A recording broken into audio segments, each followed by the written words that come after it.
अमरावतीवरून पोटाची खळगी भरण्यासाठी पुण्यात आलेल्या 9 जणांना एका डंपरनं चिरडलंय.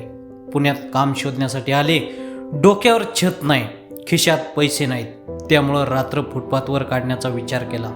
पण भरधाव वेगानं आलेल्या डंपरनं 9 जणांना चिरडलंय. यामध्ये 3 चिमुकल्या बाळांचा मृत्यू झालाय.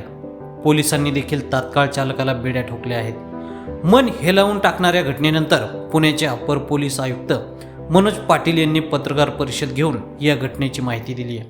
यावेळी अप्पर पोलीस आयुक्त नेमकं काय म्हणाले पहा. तर काल रात्री वाघोली भागात अपघात झालाय. नेमका कसा अपघात झालाय, किती पेट्रोल आहे, किती इंजुर्ड आहेत आणि चालकाला आपण ताब्यात घेतलंय का अटक? अतिशय गंभीर असा अपघात झालेला आहे. एक डंपर चालक त्याचा डंपर मधील माल खाली करून तो परत येत असताना केसनल फाट्यावरती त्याला गाडी कंट्रोल झाली नाही आणि मग रस्त्याच्या कडेला फुटपाथ आणि फुटपाथच्या पलीकडे काय ग्राउंड मध्ये झोपलेले लोक आहेत यांच्या अंगावरून गाडी गेली. याच्यामध्ये 3 लोक मयत झाले आणि 6 लोक जखमी आहेत. डंपर चालकाला पोलिसांनी तत्काळ ताब्यात घेतलं, त्याची मेडिकल केली आणि त्याला आता अटक सुद्धा केली. खरं तर खरंच गंभीर अपघात आहे आणि याच्यामध्ये पोलिसांनी योग्य त्या कलमान्वये गुन्हा दाखल केलेला आहे आणि तपास करतोय. सर, डंपर चालक दारूच्या नशेत होता अशी माहिती समोर होती, काय आहे? बरोबर आहे, प्रथमदर्शनी असं वाटतंय. याच्याबद्दलची आम्ही मेडिकल टेस्ट केलेली आहे, रिपोर्ट आल्यानंतर कन्फर्म कळवलं जाईल. मयत कोण आहे, ते कुठून आले होते आणि फुटपाथवर का झोपले होते, म्हणजे काय आहे त्यांचं? नाही, हे बाहेरून आले होते नांदगाव या ठिकाणावर आणि मग ते कालच आले होते आणि त्या दिवशी निवाऱ्यासाठी तिथे फुटपाथवर झोपले होते आणि ते सर्व कुटुंबीय होते आणि त्या दरम्यान हा रात्री साधारण 1च्या दरम्यान अपघात झाला.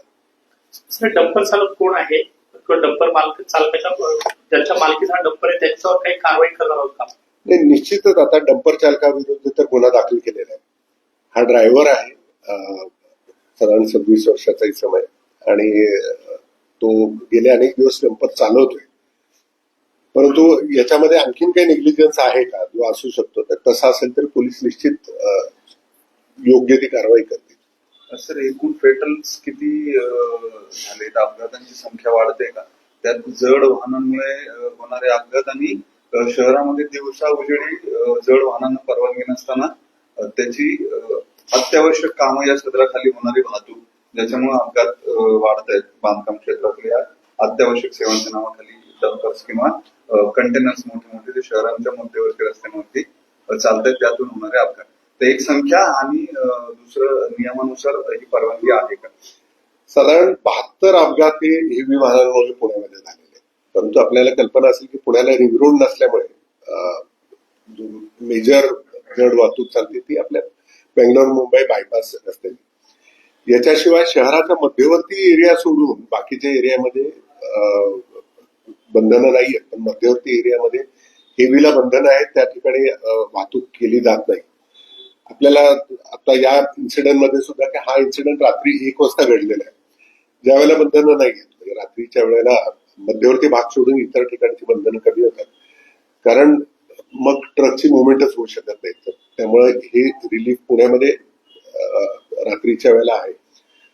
साधारण 72च्या आसपास अपघात आतापर्यंत झालेले आहेत, ज्याच्यामध्ये हेवी वाहनांचा समावेश आहे, याच्यामध्ये 15 डंपरचाही समावेश आहे आणि हे सगळे शहराच्या आउटस्कर्ट्स वरती आहेत. म्हणजे हे झालेले अपघात पण आउटस्कर्ट वरती आहेत आणि ज्या ठिकाणी परवानगी असलेल्या रस्त्यावरती झालेले आहेत. तरी सुद्धा याच्यावरती आणखीन काही निर्बंध आणता येतील का, या संदर्भामध्ये आम्ही निश्चित विचार करतो.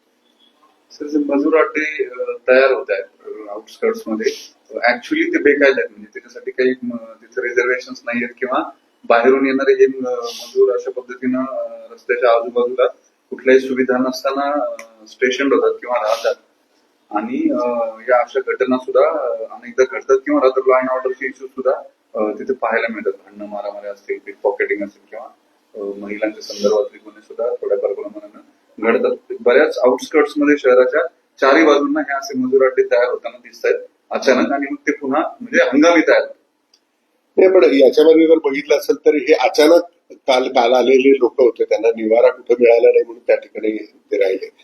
काही लोक त्या ठिकाणी राहतात, ही बाब सुद्धा बरोबर आहे. परंतु खरं तर याच्यामध्ये त्यांचा काही दोष नाहीये. अपघात जो झाला हा फुटपाथवरती गाडी चढून ते एका ठिकाणी झोपले होते त्या ठिकाणी झाला. हा विषय खरं तर वेगळा आहे, परंतु विचार करायला लावण्यासारखा आहे, कारण याच्यावरती पोलिसांकडून निर्बंध नाहीये. पण याच्यामुळे परिस्थिती निश्चितच धोकादायक निर्माण होते. तर त्या भागात त्या डंपरला आपण बंदी घातली होती का मागच्या काही दिवसांनी? नाही, याच्यावरती बंधनं आहेत आणि या बंधनाच्या अधीन राहूनच तिथे याचं कामकाज चालतं. काय सेक्शन लावले ड्रायव्हर आणि तिथे आता त्या डंपर मालकावर सुद्धा आपण काही नाही, बरोबर आहे. आपण 105 प्रमाणे गुन्हा दाखल केला आहे, culpable homicide not amounting to murder.